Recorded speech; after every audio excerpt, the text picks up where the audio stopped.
Assalamualaikum warahmatullahi wabarakatuh. Selamat pagi, salam sejahtera dan salam ceria pada para penonton peminat setia Motivasi Pagi. Kali ini saya akan bercerita tentang siapa diri kita yang sebenarnya. Kita dah tahu siapa diri kita, tetapi mungkin kita tidak ada perasaan-perasaan untuk mengetahui adakah kita ni orangnya gembira, adakah orangnya kita yang tidak gembira. Sebab di dunia ni manusia ni dia ada macam-macam ragam, bermacam-macam PL-nya dan bermacam-macam perangai. Yang penting yang kita tahu ialah sama ada, kalau bahasa biasa lah ya, saya tidak cuba menggunakan bahasa psikologi yang begitu mungkin tuan-tuan dan perempuan tak faham. Jadi dalam dunia ni manusia ni sama ada dia seorang yang gembira, ada masalah dia gembira, tak ada masalah pun dia gembira. Jadi kadang-kadang dia sentiasa kita kata gembira selalu. Kalau kita sendiri dalam ada keadaan dalam masalah pun, kita tengok dia pun kita sendiri jadi gembira. Ada orang pula yang tidak gembira, ya, walaupun dia tak ada masalah, raut wajah mukanya, penampilannya nampak macam orang tidak gembira. Kadang-kadang memek muka, cara dia tersenyum. Begitu juga yang ketiga kita tengok, kadang-kadang orang ni perangainya macam-macam, pelbagai macam perangai. Maksudnya dia ada mood, dia ada, orang kata ada anginnya yang tertentu, ya. Dan ada juga yang orang yang perangainya tidak kisah. Dan kalau kita lihat di sini, di rumah, kita lihat pada ibu bapa kita, kita lihat pada anak-anak kita, dan mereka ini berbeza.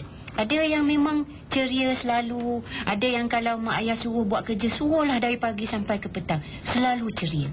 Dan kemudian kalau tak faham, kemungkinan dia akan bertanya pada adik-beradik yang lain, kemungkinan akan bagi tahu pula mak ayah, dah penatlah buat kerja, boleh berehat. Jadi di sini kita nampak dia ada sikap yakin diri, dia ada sikap peramahnya.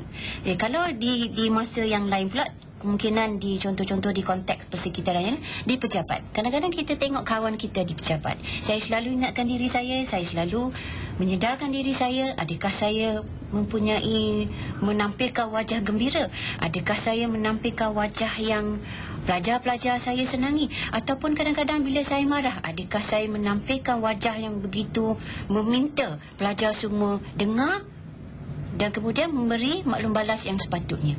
Itu di tempat kerja. Bagaimana pula di pasar raya? Kadang-kadang kita dengan tak sengaja kita berjumpa dengan kawan lama, tengok-tengok tak nak tegur, kemungkinan kita kata, ini kawan lama ke? Atau ini kawan tak, ataupun ini kawan yang memang dah lama tak berjumpa, ataupun ini mungkin orang yang sama wajah.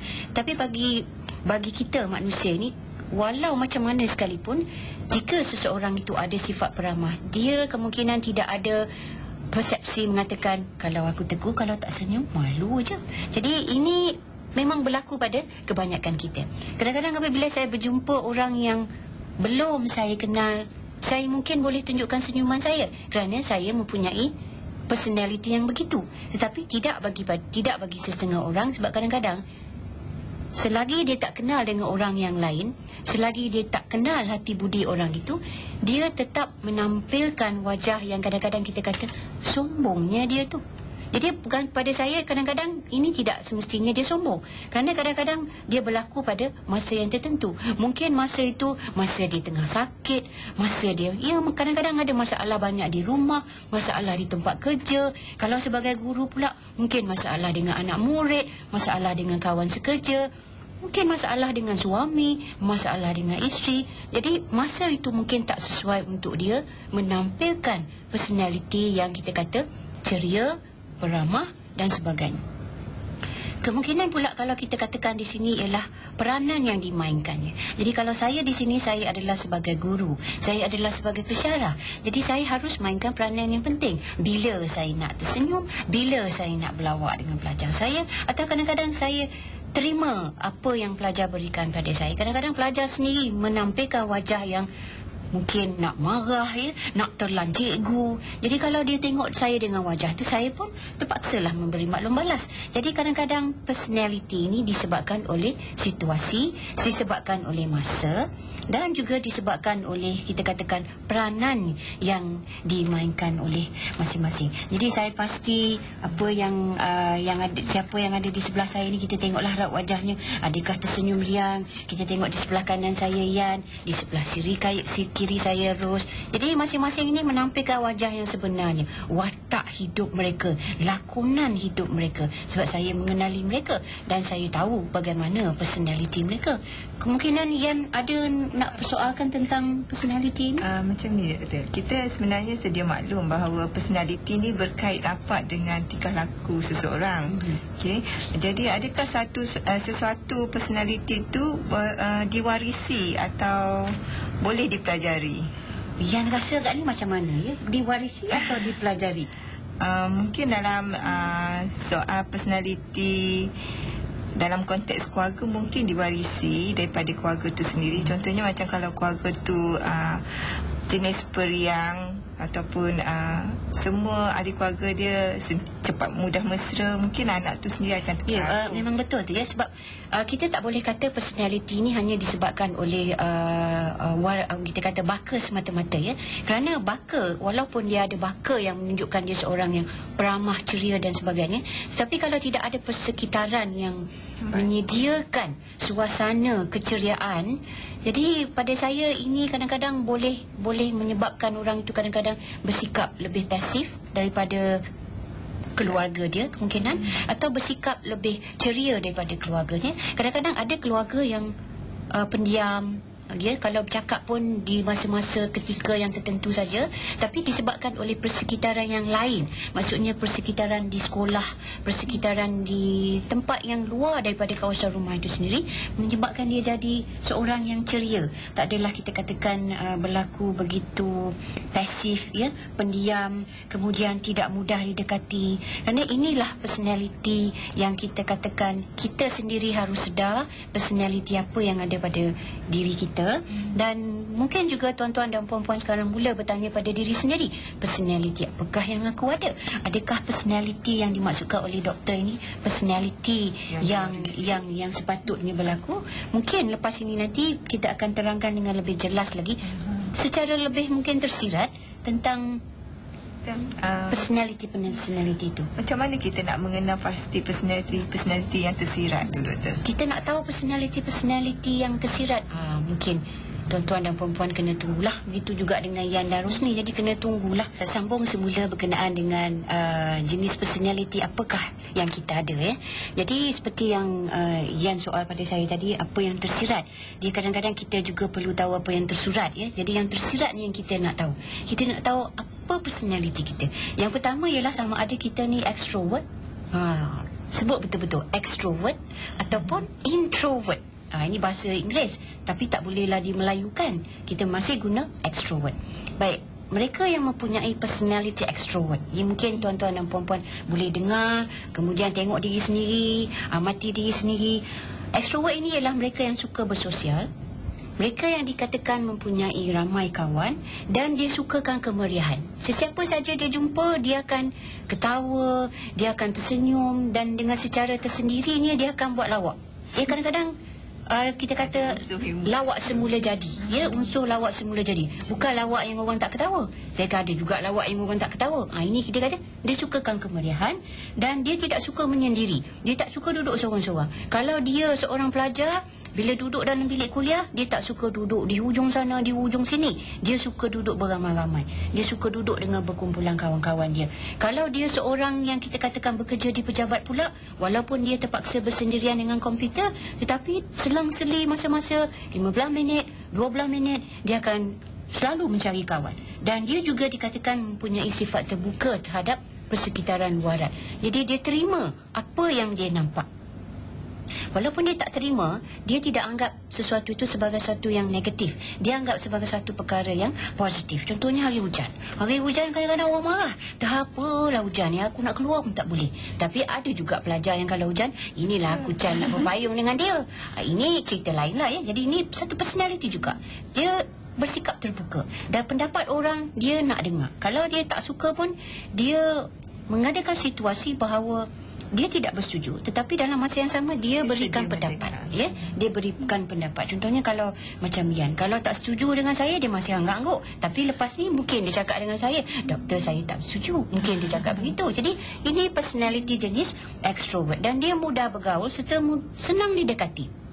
Kita tanya diri sendiri, Adakah saya senang didekati? Adakah saya pergi ke mana-mana kawan cari? Adakah saya duduk di kantin, ada tiba-tiba saja macam manisan dikehurungi, orang kata apa, hurungi semut, dikelilingi, kerumuni oleh semut. Jadi begitulah kita manusia ni, extrovert. Jadi kita memang senang didekati. Masalahnya sekarang ini ialah kadang-kadang bila kita terlalu senang didekati pula, boleh meninggalkan masalah juga. Tetapi apapun jenis personality itu ialah jenis personality extrovert. Dan walaupun banyak positifnya, tetapi ada juga sedikit yang mungkin boleh menyebabkan perasaan ini berlaku. Dia akan berasa sensitif, terutama apabila dia rasa dirinya disisihkan.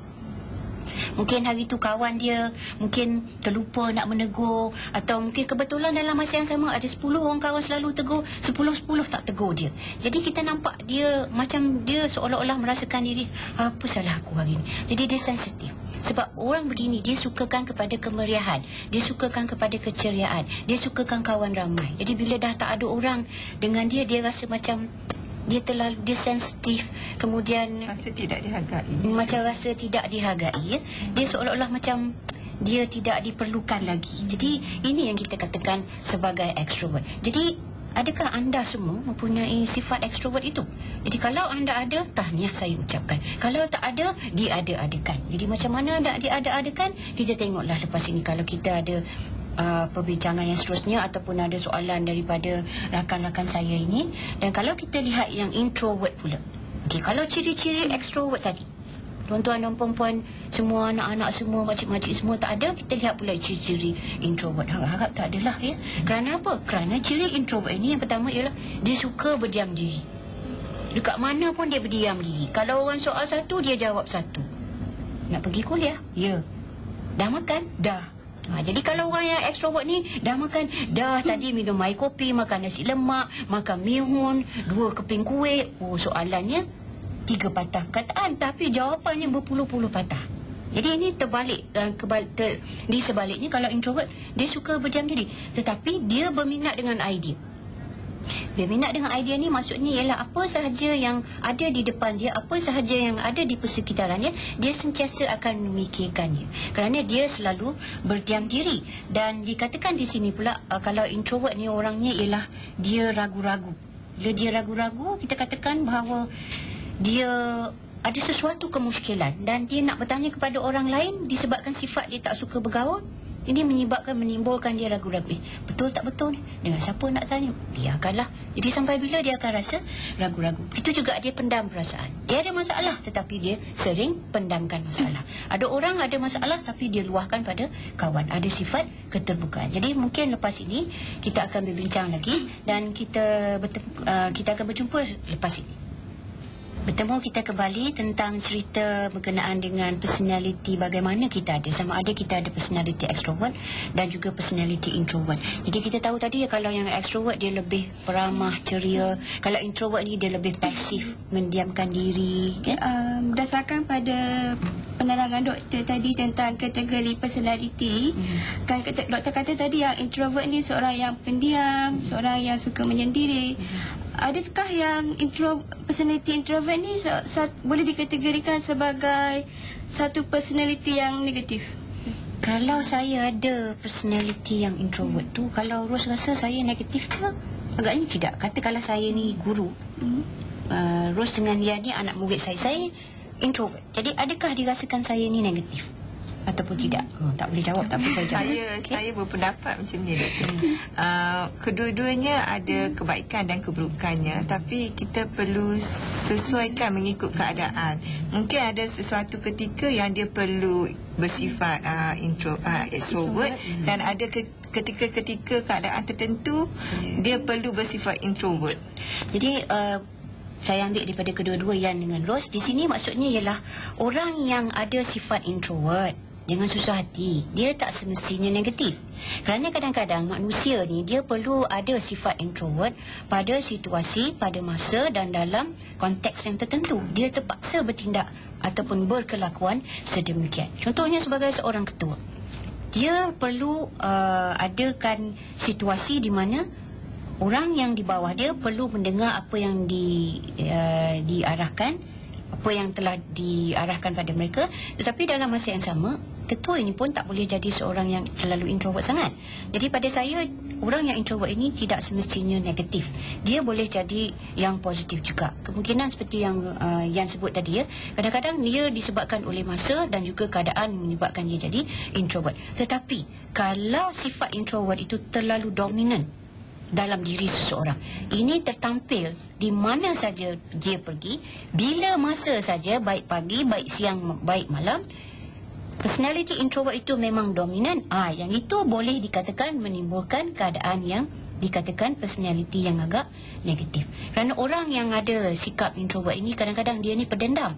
Bila dia bukan pendendam, maksudnya dia pendam perasaan dia simpan masalah dia. Dan kita tahu kalau orang yang terlalu menyimpan masalah dia, akan berlaku tekanan. Bila berlaku tekanan, macam-macam penyakit akan datang. Darah tingginya naik. Jadi segala-galanya nanti yang boleh menyebabkan kesihatan terganggu. Jadi dengan kata lain, introvert ini kalau tidak diubah, kalau tidak kalau tidak dipastikan dia sentiasa ada di sama, insya-Allah kita tidak akan kita kata mempunyai kesan penyakit sampingan dan sebagainya. Tapi kalau dominan introvert ini boleh meninggalkan kesan sampingan. Contohnya, boleh mendapat darah tinggi, boleh mendapatkan penyakit sebab tekanan yang memuncak boleh menyebabkan kemurungan. Dan bila kemurungan pula, maksudnya ialah kita tidak mudah didekati oleh orang lain. Bila tidak mudah pula didekati oleh orang lain, kita kurang bersosial.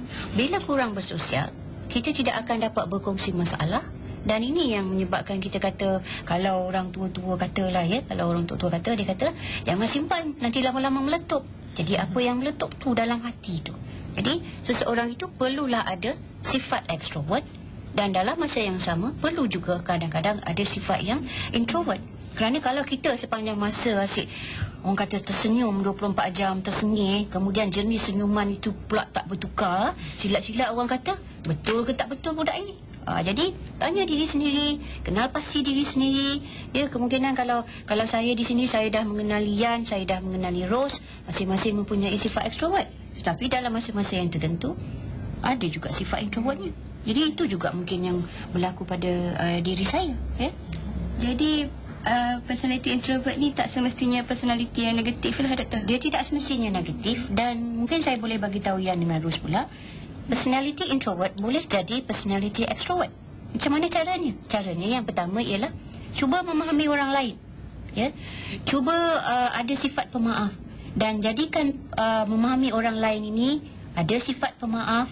Dan kita katakan beri keprihatinan kepada orang lain untuk menggantikan tempat kemarahan dan pemusuhan. Sebab kadang-kadang kita ni manusia, kita tengok orang A, kita bermusuh. Kita tengok orang B, kita bermusuh. Apa pun orang A dengan B buat, kita kata, dah apa-apa lagi lah tu dia nak buat. Tidak. Sebab kadang-kadang mereka ada sebab untuk melakukannya. Jadi kita adakan pada diri kita ni sifat memaafkan orang lain. Jadi dalam masa yang sama, berilah puji-pujian pada orang lain juga. Kalau hari ni pakai baju cantik, Yan hari ni pakai baju cantik, pakai baju biru. Kemudian Yan pula beritahu saya, cantik hari ni merah pula jadi kita kan adakan sifat puji memuji. Kemudian kita pastikan juga kita luahkan kasih sayang. Baik, luahkan kasih sayang ini tak semestinya kita nak peluk, tak semestinya kita nak dakap. Pada keluarga sendiri bolehlah, tapi pada orang lain kita tak boleh peluk sembarang. Sebab kalau kita lihat di sini, jadi kasih sayang ini boleh diluahkan secara lisan, kata-kata, dan juga secara bukan lisan. Secara bukan lisan mungkin daripada tepukan di bahu, kalau usapan di bahu dengan anak-anak, kemudian atau mungkin suami dengan isteri. Kadang-kadang suami dengan isteri ni nak tepuk belakang kadang-kadang payah. Masa-masa tertentu saja tepuk Jadi nak pergi kerja, pergi dulu bang, tepuk sikit kat sini. Atau anak tu, selalunya anak kita usap kepala atau cium di dahi. Jadi itu salah satu cara untuk menunjukkan kasih sayang. Jadi insya-Allah orang yang introvert, lama-lama bila kita ada sikap begini, dia akan jadi satu yang positif. Dan lama-lama dia mula boleh bergaul dengan orang lain, dah boleh ada keyakinan. Sebab kadang-kadang bila kita tak ada latihan ini semua, latihan yang kita sendiri tak sedar kadang-kadang kita tak sedar kita melakukan. Mungkin saya sendiri pun kadang-kadang tidak sedar. Keluar rumah, keluar begitu saja. Ataupun kadang-kadang Ada masa-masa saya kata mama pergi dulu, ataupun nanti bila mama balik sekian-sekian, ataupun dengan ucap salam, Assalamualaikum. Nak tinggalkan rumah, Assalamualaikum. Sekurang-kurangnya suara ibu, suara bapa, suara suami, suara isteri tu boleh kita dengar. Jadi saya harap apa yang saya bincangkan di sini dengan rakan saya Yan dan juga Rose, saya harap tuan-tuan dan perempuan dah boleh tahu personality jenis apakah tuan-tuan dan perempuan ada. Extrovert, alhamdulillah, tahniah. Introvert, alhamdulillah, tahniah juga. Tapi jadikanlah introvert ini satu yang lebih positif juga, iaitu extrovert, supaya apabila kita berhadapan dengan sesiapa sahaja, kita ada sikap yang lebih tenang, lebih yakin diri, dan orang tengok muka kita pun senang hati, ya. Orang kata sejuk hati, ya. Saya rasa sampai di sini dulu, dan saya sudahi dengan wabillahi taufik wal hidayah. Wassalamualaikum warahmatullahi wabarakatuh.